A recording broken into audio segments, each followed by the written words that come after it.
अनुसन्धान प्रभावकारी रूपमा अगाडि बढाउनको लागि मद्दत गर्छ भन्ने कुरा यहाँलाई निवेदन पनि गर्न चाहन्छु। यो जैमिनी नगरपालिका वार्ड नम्बर 10 राङखानी हाँडीकोट सामुदायिक वन स्थितमा एकजना अपरिचित व्यक्ति मृत अवस्थामा रहेको भन्ने हामीलाई सूचना प्राप्त भयो र तत्कालै मलाई त्यहाँ इन्सपेक्टर साहबले भन्ने बित्तिकै मैले बरेङ डाँडा हाम्रो यातायात प्रहरी कार्यालय बरेङ डाँडा इन्सपेक्टर साहबले मसँगै उहाँलाई मैले तत्काल घटनास्थल पठाएँ।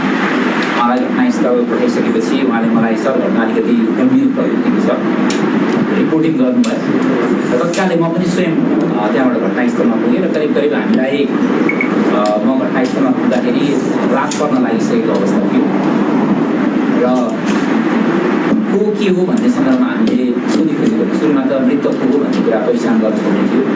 त्यसैले त्यहाँ अहिले यो भ्यू टावर निर्माण भइरहेको रहेछ र त्यो भ्यू टावरमा काम गर्ने वर्ष ६३ को देवकुमार सार्की उहाँको चाहिँ घर लमजुङ जिल्ला साबिक दिलुङ गाविस वार्ड नम्बर 9 हाल चाहिँ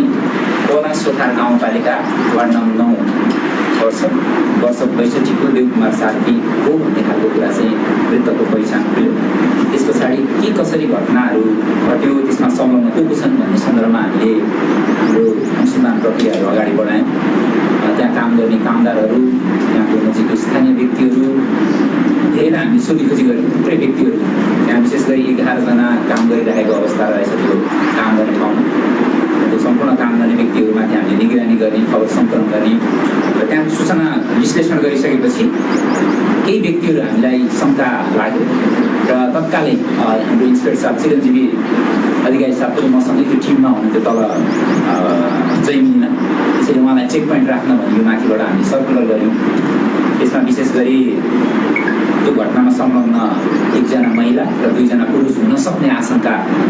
हामीले पाएको कारणले गर्दाखेरि तत्कालै चेक पोइन्टहरू राख्न भनेर स्थानीयहरूबाट पनि त्यस्तो कतै त्यस्ता व्यक्तिहरू देखियो भने हामीलाई सूचना सम्प्रेषण गरिदिनु भनेर हामीले टोलमा जुन हाम्रो फोकल पर्सन सम्पर्क व्यक्तिहरू हामीले बनाएको छौँ उहाँहरूसँग पनि हामीले सम्पर्क गऱ्यौँ र केही सूचनाहरू हामीलाई प्राप्त पनि भयो र क्रमशः पछि हामीले देउराली जैमिनी नगरपालिका वार्ड नम्बर 10 देउराली चोकबाट 3 जना व्यक्तिहरू यो जिल्ला कास्की पोखरा महानगरपालिका वार्ड नम्बर 26 जलधारे घर भई हाल बागलुङ जिल्ला बागलुङ जैमिनी नगरपालिका वार्ड नम्बर 10 राङखानी हाँडीकोट सामुदायिक वन स्थितमा बन्दै गरेको भ्यू टावरमा काम गर्ने वर्ष 38 को राम आकाश विश्वकर्मा। त्यसै गरी जिल्ला कास्की मादी गाउँपालिका वार्ड नम्बर 3 याङजाकोट घर भएका वर्ष 56 को दमाई भनी चिनिने आसपुरी गामी र जिल्ला तनहुँ म्याग्दे गाउँपालिका वार्ड नम्बर 7 पहरे घर भएकी मृतकको श्रीमती वर्ष 26 को लक्ष्मी नेपालीलाई हामीले चाहिँ पक्राउ गऱ्यौँ नियन्त्रणमा लिइसकेपछि उहाँहरूसँगको सोधपुछको क्रममा खुल्न आएको कुराहरूमा यो मृतक जो देवबहादुर सार्की छ मृतक र मृतकको श्रीमती लक्ष्मी नेपालीको बिचमा केही विवादहरू सुरुमा भएको काम गर्न जाने सिलसिलामा र सोही विषयलाई लिएर यिनीहरू सँगै रहेका यो दमाई भनी चिनिने आसपुरे कामी र प्रकाश भनिने राम आकाश विकले यो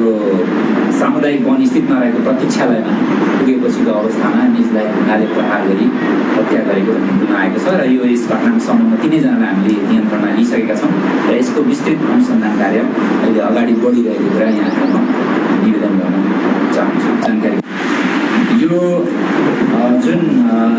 देवबहादुर सार्की छ देवबहादुर सार्की र उसको श्रीमती देवबहादुर सार्की वर्ष 62 को उसको श्रीमती चाहिँ वर्ष 26 को लक्ष्मी नेपाली। अहिले तत्काल चाहिँ हेर्दाखेरि त्यो अलिकति उमेरको हिसाबले अलिकति उनीहरूको बिचमा केही मतान्तरहरू हुने र त्यो विषयलाई लिएर पटक पटक विवाद भइरहने र निजहरू चाहिँ अधिकांश अवस्थामा मादक पदार्थ सेवन गरेर बस्ने काममा जाँदाखेरि पनि हामीले सेवन गरेर जाने गरेको भन्ने खालको कुरा गर्नुहुन्छ र त्यो मतान्तरको विषयलाई लिएर केही विवाद भएको देखिन्छ र त्यही क्रममा निजहरूको बिचमा हानाहान भयो र त्यो हानाहानको क्रममा नजिकै रहेको ढुङ्गाले प्रहार गर्दाखेरि निजको चाहिँ मृत्यु भएको देखिन्छ र त्यो ढुङ्गा त्यस पछाडि निजहरूले लगाउँदाखेरि जुन तत्कालको अवस्थामा लगाएका कपडाहरू सबुत प्रमाणहरू जसले हामीलाई अनुसन्धानमा पुष्टि गर्छ त्यस्ता सबुत प्रमाणहरू पनि हामीले सङ्कलन गरिसकेको अवस्था छ। यहाँ भएका सानाभन्दा साना जुन सूचनाहरू पनि प्रहरीको अनुसन्धान गर्ने सूचनामा धेरै महत्त्वपूर्ण हुन सक्छ। त्यसैले त्यस्ता सूचनाहरू समयमै हामीलाई उपलब्ध भयो भने यहाँहरूबाट पनि प्राप्त भयो भने हाम्रो अनुसन्धानमा मार्गनिर्देशन गर्छ। त्यसले समयमै अनुसन्धान प्रभावकारी रूपमा अगाडि बढाउनका लागि मद्दत गर्छ भन्ने कुरा